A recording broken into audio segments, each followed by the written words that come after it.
Salut à tous, j'espère que vous allez bien. Aujourd'hui, on se retrouve ici pour faire une petite vidéo sur les questions les plus fréquentes posées par les débutants. Bien sûr, si vous n'êtes pas débutant, vous êtes intermédiaire ou expert, il est toujours bien de faire une petite piqûre de rappel. J'espère que cette vidéo vous plaira. Je vous remercie encore, on est maintenant plus de 200 abonnés. Donc merci à tous ceux qui continuent de s'abonner, de liker, de partager, de commenter. Ça aide grandement mon référencement. Je vous souhaite une bonne vidéo. Je vous dis à tout de suite. Ciao.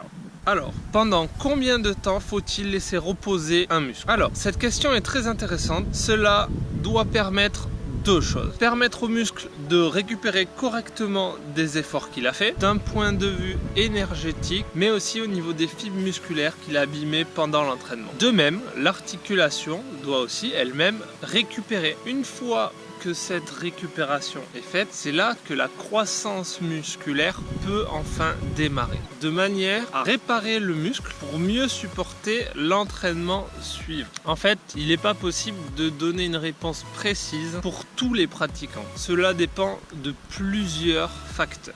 L'intensité de votre entraînement, les méthodes utilisées, les charges, la durée.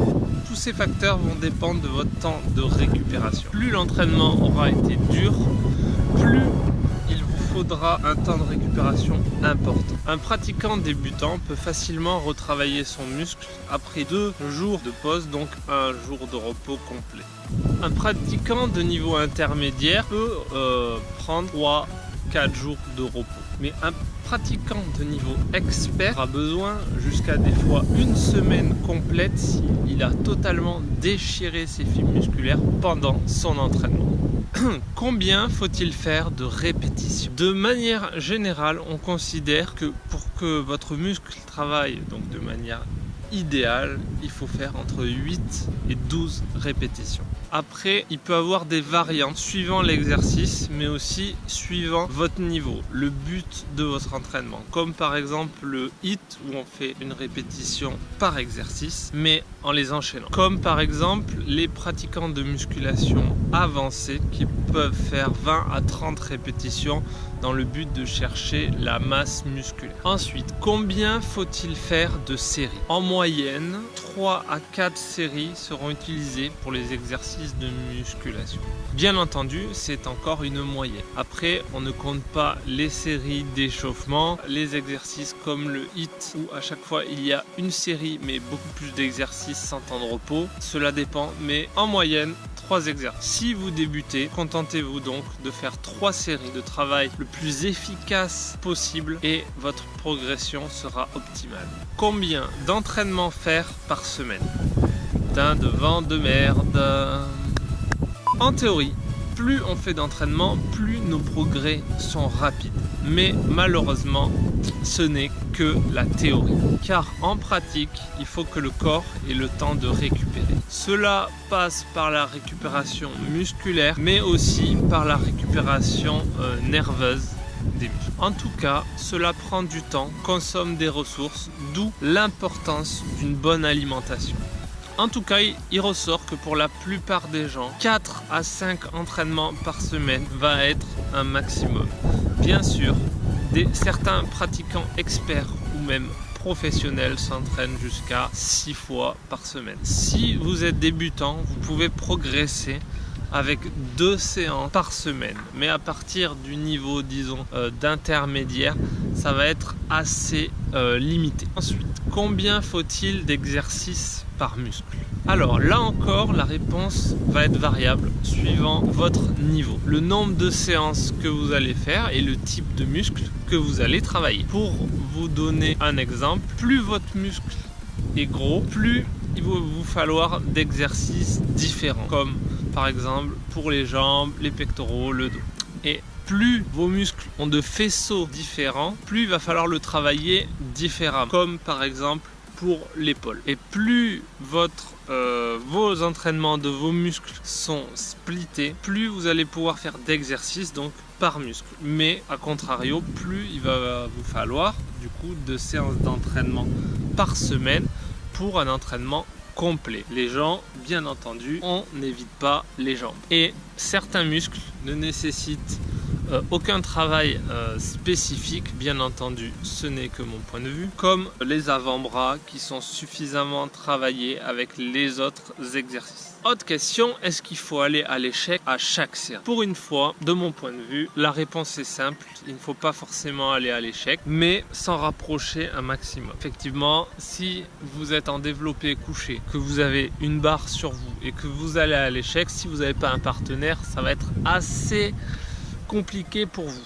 Après, si vous allez à l'échec à chaque fois, vous ne pourrez pas garantir et faire votre volume de travail prévu. Et donc du coup, vos entraînements vont être moins intensifs. De plus, ça va provoquer une fatigue donc plus intensive et donc ça sera contre-productif malheureusement. Ça peut même vous faire stagner. Si vous le souhaitez, vous pouvez aller à l'échec sur la dernière série de chaque exercice pour bien finir de déchirer cette fibre musculaire. Je vous le conseille, c'est ce que je fais personnellement. Alors, question importante, quand est-ce qu'il faut changer de programme? Alors là, il y a deux écoles. Il y a ceux qui changent de programme une fois qu'ils stagnent et ceux qui changent de programme en prévention juste avant de stagner. Moi, personnellement, je vous conseille de changer de programme tous les 3-4 mois. C'est un cycle important, ça évite une certaine lassitude, une certaine habitude. Idéalement, si vous faites par exemple des périodes de prise de masse et de sèche, forcément c'est bien de changer ces programmes à ce moment-là. Autre question, qu'est-ce qui est mieux entre les machines et les poids libres? L'avantage des machines, c'est tout simplement que votre mouvement est propre, que c'est quelque chose de guidé. Normalement, bien entendu, vous ne pourrez pas vous blesser. Le gros inconvénient, c'est que ça n'utilise pas la partie du muscle stabilisateur, si vous voulez. Le fait d'être en équilibre quand vous faites votre mouvement. Donc, moins de progrès forcément. La plupart des gens expérimentés ont le plus grand nombre d'exercices aux haltères ou au poids libre. Ce n'est pas pour rien. Donc, une fois que le mouvement est maîtrisé, passer aux haltères ou au poids libre. Mais c'est vrai que pour commencer, et moi-même je l'ai fait très pratique, aux machines guidées. Alors, le programme doit durer combien de temps? Personnellement, par muscle, on va faire quoi? 20 à 30 séries au total. De ce fait, moi, un entraînement dure entre 45 minutes et 1h30 maximum. Au-delà, ça sera pas productif. Peut-être que certains le font, ça vous fera peut-être du bien, mais ce n'est pas productif. Bien entendu, la durée de votre entraînement dépend de plusieurs choses, du nombre de séries, du nombre de répétitions, de votre temps de repos. Personnellement, je prends 1 minute 30 jusqu'à 2 minutes en prise de masse. Voilà, donc ça fait un total d'environ 1h30. Alors, autre question qui est pour moi une des plus importantes, est-ce qu'on peut progresser avec une alimentation pourrie? On a beaucoup d'exemples en salle de personnes qui peuvent s'alimenter pas forcément très bien, mais qui ont quand même une progression, mais ces gens-là se rendent pas compte qu'en mangeant correctement, ils progresseraient 4-5 fois plus vite. Donc, de mon point de vue, non, désolé, on ne peut pas progresser avec une alimentation pourrie. Apprenez à manger bien. Le travail en salle est une partie, mais la partie la plus importante, tout le monde vous le dira, c'est l'alimentation. Ensuite, autre question qui me fait mal aux yeux, faut-il manger que des protéines? Alors, contrairement à certains régimes du camp et j'en passe, non, il ne faut pas manger que des protéines. Cela aurait des conséquences assez dramatiques, on perdrait beaucoup de muscles. Il faut une alimentation équilibrée, protéines, glucides, lipides. C'est ça qui va permettre de construire du muscle.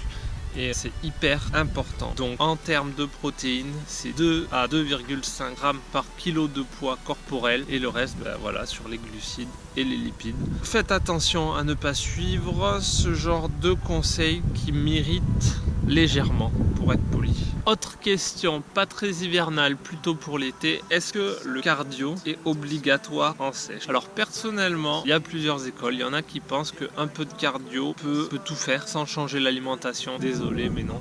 En plus, en sèche, le cardio va donner donc encore plus faim. Bien sûr, ça peut aider, ça c'est clair. Mais tous les pratiquants expérimentés vous diront qu'une séance de HIIT ou de fractionné, appelez ça comme vous voulez, sera bien plus efficace que faire tout simplement du cardio. Mais bien sûr, encore une fois, je me répète, le plus important c'est l'alimentation. En sèche, faire un régime hypocalorique en descendant donc les glucides petit à petit. j'ai dit petit à petit et peut être très bénéfique, et personnellement c'est comme ça que je fais. Je change de régime, mon régime hypocalorique, je rajoute 1 à 2 séances de HIIT par semaine, c'est très bien, je surveille ma balance qu'elle descend petit à petit, et pour moi ça fait de bons résultats. Et voilà les amis, cette vidéo est terminée, j'espère que ça vous aura plu. N'hésitez pas comme d'habitude à commenter, à partager, mais surtout à vous abonner. Partage cette vidéo sur le mur de tes potes qui commencent la musculation. Merci donc encore pour votre soutien, je vous dis à bientôt, prenez soin de vous, mangez pas de raclette, à bientôt, ciao. Abonnez-vous, bande de bâtards. Abonnez-vous. C'est un clic. Abonne-toi. Le premier à cliquer sur le bouton du milieu aura l'incroyable possibilité d'avoir un cadeau exceptionnel. Et oui, vas-y, clique, génial. Tu as gagné un sandwich jambon beurre.